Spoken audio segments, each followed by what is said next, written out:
नेपाल से चलकर एक अतिथि आए हैं, यानी कि विदेश से चल के हमारे भारत के सीतामढ़ी में एक अतिथि आए हैं। इंडिया में आने का उनका मूल मकसद क्या है वो जानते हैं। आखिर वो इंडिया में आए हैं तो सोच के क्या आए हैं, इंडिया भारत का रिश्ता कैसा उनको अच्छा लगता है या क्या है, पूरी बातों पर इनसे हम चर्चा करते हैं। चैनल में स्वागत है सर। धन्यवाद मोना जी, आपने अपने चैनल के माध्यम से भारत वासियों के मेरे बात रखने के लिए जो मौका दिया उसके लिए मैं धन्यवाद देना चाहता हूँ। धन्यवाद सर। इंडिया नेपाल के सबसे पहले हम रिलेशन पे बात कर रहे हैं। इंडिया नेपाल का जो रिलेशन है, क्या आप इससे संतुष्ट है? देखिए, इंडिया और नेपाल का जो संबंध है ये आज से नहीं है, ये तो सदियों से है। जब से इंडिया नेपाल का जन्म हुआ है तब से ही अभी तक हाँ, लोगों का कहना है कि इंडिया नेपाल का रिश्ता बेटी रोटी का है। एकदम सही बात है, बेटी रोटी का रिश्ता है ही है। इसमें हम लोग पहले क्या था कि पहले बॉर्डर पे इतना जो टाइट नहीं हुआ करता था। हम लोग जब पढ़ते थे, मेरा घर गौर है, गौर में से मैं बिलोंग करता हूँ, नेपाल के रौतहट जिले मध्य प्रदेश के गौर से हूँ। और हम लोग जिस टाइम में गौर पढ़ते थे उस टाइम में हम लोग 12 बजे 1 बजे रात तक जाते थे, तो कोई दिक्कत नहीं, कोई बैरियर नहीं था। लेकिन अब तो 8 बजे के बाद आपको बॉर्डर बंद हो जाता है। दोनों तरह के लोगों को परेशानी है। ऐसा क्यों होता है?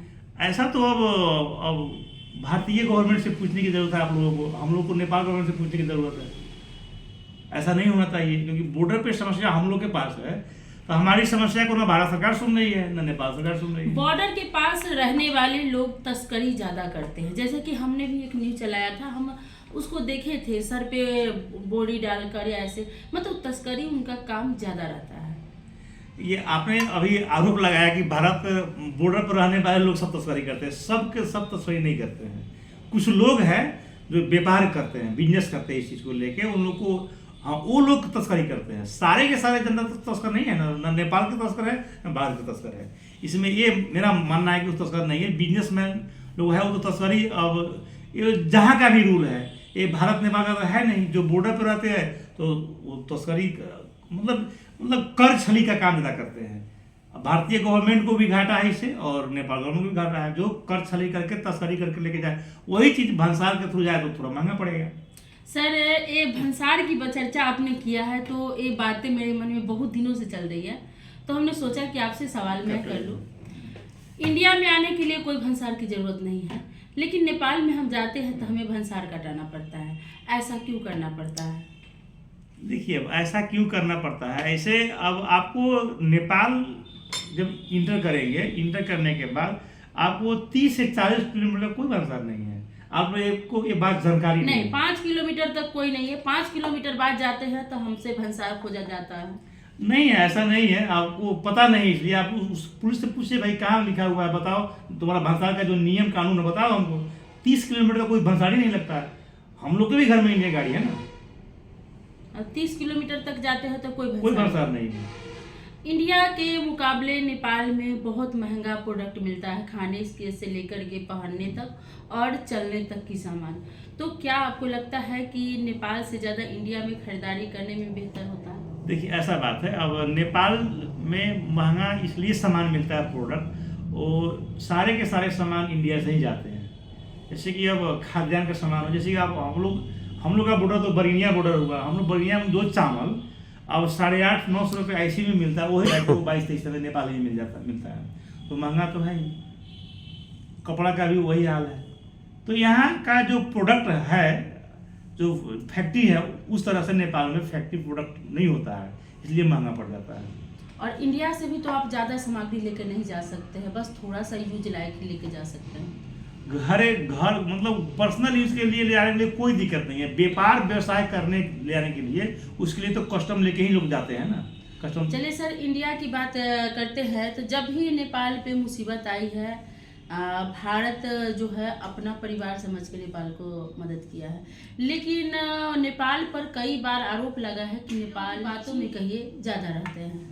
देखिए, सबसे पहले तो मैं ये बात आपको बता दूं कि अब आपने अभी आरोप लगाया। नहीं सर, मैंने आरोप नहीं लगा। मुझे ऐसा कई लोगों से सुनने में आया है कि इंडिया जब भी जैसे भूकंप आया उसमें कई जान माल की क्षति हुई, लेकिन इंडिया जाकर के पर्सनली वहाँ पर खाना पहनने का सामग्री हर चीज़ दिया, लेकिन बार बार नेपाल क्या करता है, जो चीन से हाथ मिलाने का प्रयास कर रहा है। देखिए वही बात मैं आपको बता दूं, आपने इसको आरोप ही हम लोग समझेंगे ना, आरोप लगाए ऐसा। इसमें मेरा अपना मानना है कि अब हम लोग का तो बेटी रोटी का संबंध है भारत से, हम लोग बॉर्डर के साइड में रहते हैं भारत के, तो हम लोग जब भी भारत के पक्ष में रहते हैं, है ना, ठीक है ना।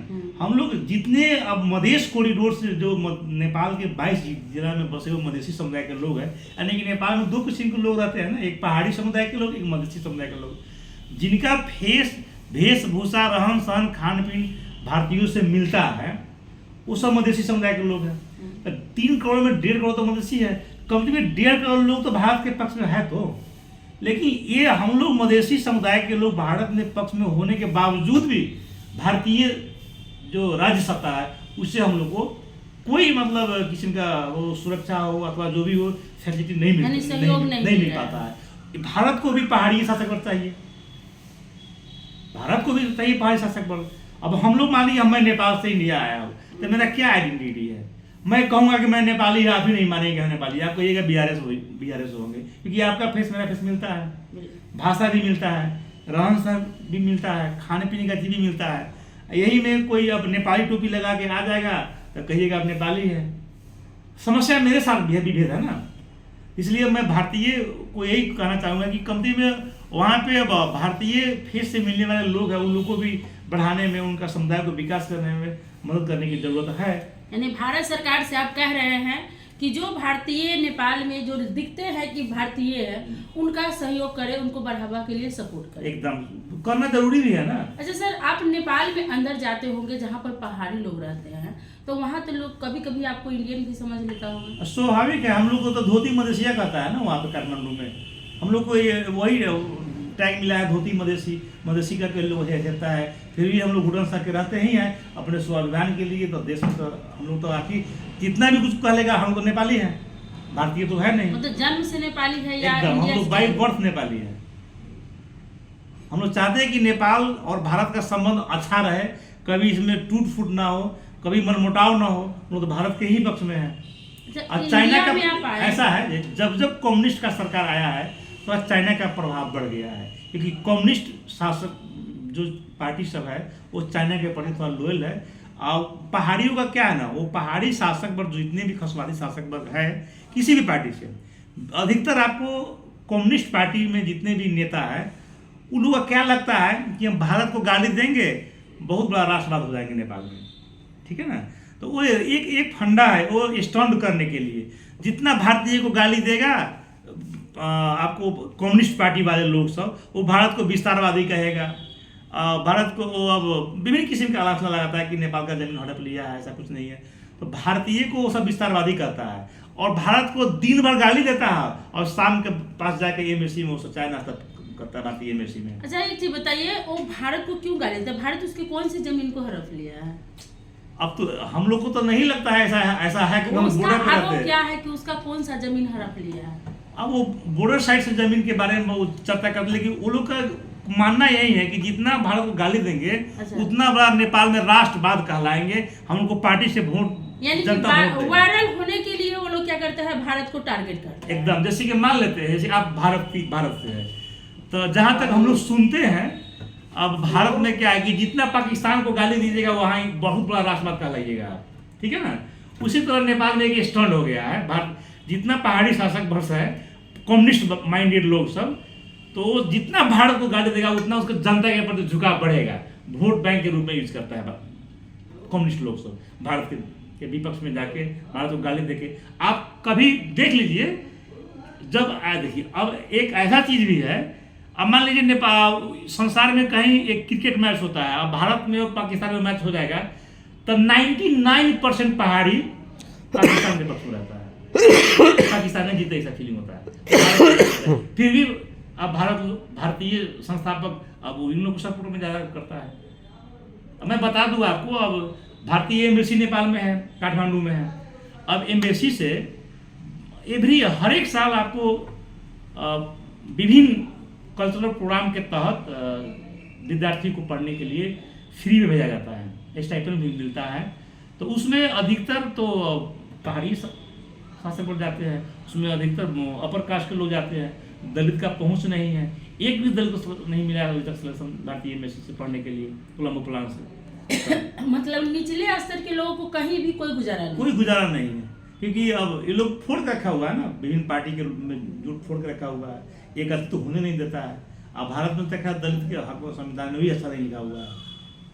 अच्छा, आपको क्या ऐसा नहीं लगता है कि चीन अगर दखल अंदाजी नहीं करे नेपाल के साथ तो नेपाल और भारत का रिश्ता और अच्छा ही रहेगा? अब देखिए, ये तो अब संसार का डिप्लोमेटिक अपना अपना रूल है, सब लोग चाहता है कि मेरा प्रभाव रहे, उस हिसाब से अपना चाइना काम करते हैं। लेकिन जहाँ तक मुझे जानकारी है, चीन का प्रभाव उतना नहीं रहता है, वो सब दिल्ली का ही प्रभाव रहता है नेपाल में एकदम। सर, अभी आप सीतामढ़ी में आए हुए हैं, सीतामढ़ी में आने का मेन मकसद क्या है? ऐसा है, मेरा मेन मकसद क्या है कि मुझे एक कार्यक्रम में सकरा, जो मुजफ्फरपुर जिले में सकरा एक गांव है, वहाँ पे वीर चुहरमल का 711वां महोत्सव मनाया गया था 4 अप्रैल को। तो मुझे उस कार्यक्रम में नेपाल की तरफ से एक मुख्य अतिथि के रूप में आमंत्रण किया गया था। मैं उस कार्यक्रम में सहभागी होने के लिए मैं कल सकरा में था, और यहाँ अब दलित अधिकार कर्मी से, कुछ ह्यूमन राइट्स से, कुछ पत्रकार लोग से यहाँ पे सीतामढ़ी में भेंट वार्ता करके अपने मुद्दा को रखने के लिए मैं सीतामढ़ी में रुका कि हमारी मुद्दा में आप लोग भी सहयोग कीजिए। नेपाल में हम लोग बाबा साहेब भीमराव अम्बेडकर का अभियान संचालन करने जा रहे हैं, दलितों को जगाने जा रहे हैं, इसमें आप लोगों का सहयोग की जरूरत है। इसी संदर्भ में हमने सीतामढ़ी में स्टे किया। भारत और नेपाल के लोग जो आपस में, बहुत सारे लोग हैं जो लड़ने पर भी उतारू रहते हैं, उसके लिए आप क्या कहना चाहते हैं? ये सब लड़ने की जरूरत नहीं, मिल के जाने की जरूरत है।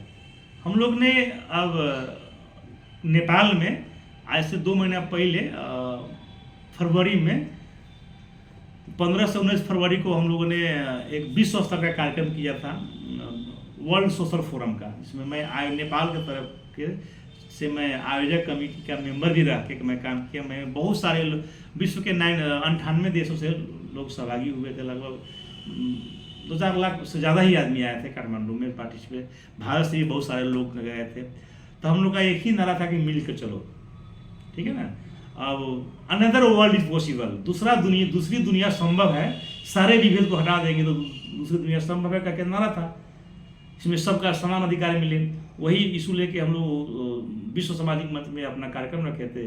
तो हम नेपाल इंडिया के जो लोग हैं, बॉर्डर है, लोग लड़ने की जरूरत नहीं है, मिल के चलने की जरूरत है। अभी क्या है कि समाज में जो पिछड़ापन है उस चीज़ को दूर करने की जरूरत है। समाज में जो जातीय विभेद है उसको दूर करने की जरूरत है। समाज में बहुत सारा कुरीति सब है जो अभी तक नहीं हट पाया है। भारत को आज़ाद हुए अब 75 साल तो हुआ लगभग, है ना, फिर भी यहाँ बहुत सारा विभेद हम लोग अनुभव करते हैं। उसी तरह नेपाल के मधेश में अब दहेज प्रथा का ज़्यादा है, बाल विवाह का समस्या है, अब कुपोषण का समस्या है, शिक्षा का समस्या है, रोजगारी की समस्या है। इस सब को मतलब समाधान करने के लिए मिल के जाने की जरूरत अभी के संदर्भ में, न कि लड़ के जाने की जरूरत है। चलिए, बहुत बहुत धन्यवाद।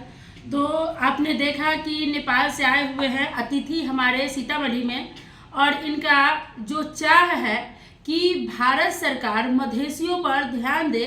हम मधेसियों को भारत सरकार की ज़रूरत है, क्योंकि हम लोग जो भारत के दिखने वाले लोगों में से आते हैं, जब पहाड़ी इलाके में जाते हैं तो वहाँ पे हमको भारतीय समझा जाता है। लेकिन अगर भारत के क्षेत्र में, के सटे हुए क्षेत्र में अगर हम हैं तो हमें सहयोग की ज़रूरत है। हालांकि शुरू से ही भारत सरकार नेपाल को अपने छोटे भाई के रूप में देखा है, और हमेशा किसी भी मुसीबत में अगर नेपाल रहा हो तो भारत हमेशा मदद किया है। लेकिन भारत से नेपाल को ज़रूरत भी है, लेकिन नेपाल के जो पहाड़ी क्षेत्रों में है वहाँ लगातार भारत के खिलाफ धरने होते रहते हैं, प्रदर्शन होता रहता है। इस पर लेकर के मैंने चर्चा की, तो बस यही चीज़ इन्होंने बताया कि जैसे कि ट्रेंड में आने के लिए लोग जो भारत को के लिए जो नारे लगाते हैं, तो ऐसा कुछ नहीं है। लेकिन मधेसी जितने भी हैं जो इंडियन दिखते हैं वो हमेशा चाहते हैं कि भारत से मेरा रिलेशन अच्छा हो, क्योंकि अधिकतर रिश्तेदारी इन लोगों की भारत में है। और भारत के जो नेपाली से सटे हुए इलाके हैं वहाँ के लोगों की रिश्तेदारी आधे नेपाल में है। तो दर्शकों, आपका भी क्या कहना है? आप लोग भी कमेंट बॉक्स में कमेंट करके ज़रूर बताएं, चाहे आप भारत के हो या नेपाल के हो। धन्यवाद, आपने मुझे नेपाल और भारत के संबंध के बीच में जो बात रखने के लिए मौका दिया, उसके लिए मैं आपको नेपाल की तरफ से और मधेशियों के सारे नेपाली की तरफ से मैं आपको विशेष धन्यवाद देना चाहता हूँ। धन्यवाद, नमस्कार, जय हिंद, जय नेपाल, जय मधेश।